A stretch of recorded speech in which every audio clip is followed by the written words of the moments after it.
తాకట్లో ఉన్న బంగారాన్ని విడిపించలేక వడ్డీల మీద వడ్డీలు కడుతూ ఇబ్బంది పడుతున్నారా? అయితే ఇప్పుడే సంప్రదించండి శివ గోల్డ్ కంపెనీ. మీ నమ్మకానికి మా హామీ శివ గోల్డ్ కంపెనీ. సాయికృష్ణ అదృశ్యం వ్యవహారంలో సిఐ నాగరాజు అరెస్టుకు రంగం సిద్ధమవుతోంది. 1-2 రోజుల్లో అతన్ని అదుపులోకి తీసుకుని న్యాయస్థానంలో హాజరుపరిచే అవకాశం ఉంది. ఇప్పటికే సిఐ ఇంటి వద్ద నిఘా కోసం సిబ్బందిని మోహరించారు. వివిధ సెక్షన్ల కింద అతనిపై కేసులు నమోదు చేశారు.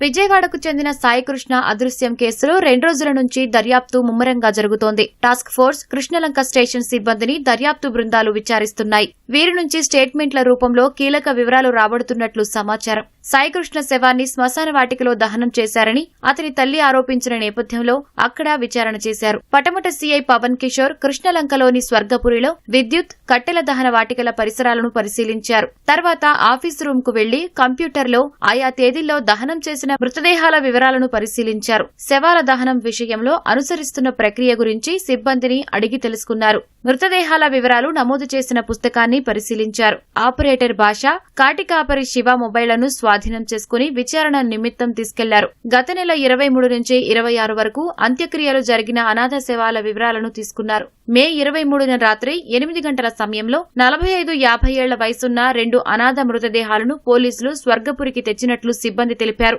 ఇందులో ఒకటి ఆర్టీసీ బస్టాండ్ నుంచి, మరొకటి కాళీమాత గుడి ఎదురు గుర్తించిన శవంగా చెప్పారు. వాటిని అక్కడ ఉంచేందుకు సిబ్బంది తొలుత నిరాకరించినట్లు, అనంతరం డివిజన్ శానిటరీ ఇన్స్పెక్టర్ సిఫార్సు మేరకు ఫ్రీజర్లో ఉంచి 24వ తేదీ మధ్యాహ్నం దహనం చేసినట్లు చెప్పారు. విచారణ నిమిత్తం పుస్తకాన్ని పోలీసులు తీసుకెళ్లారు.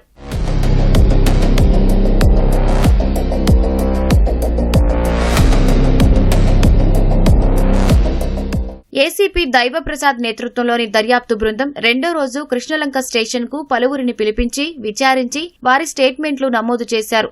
ఆరోపణలు, ట్యాంపరింగ్ కు అవకాశం లేని విధంగా పోలీసుల స్టేట్మెంట్లను కేంద్ర హోంశాఖ రూపొందించిన ఈ సాక్ష్య టూల్ ద్వారా వీడియో రికార్డు చేస్తున్నారు.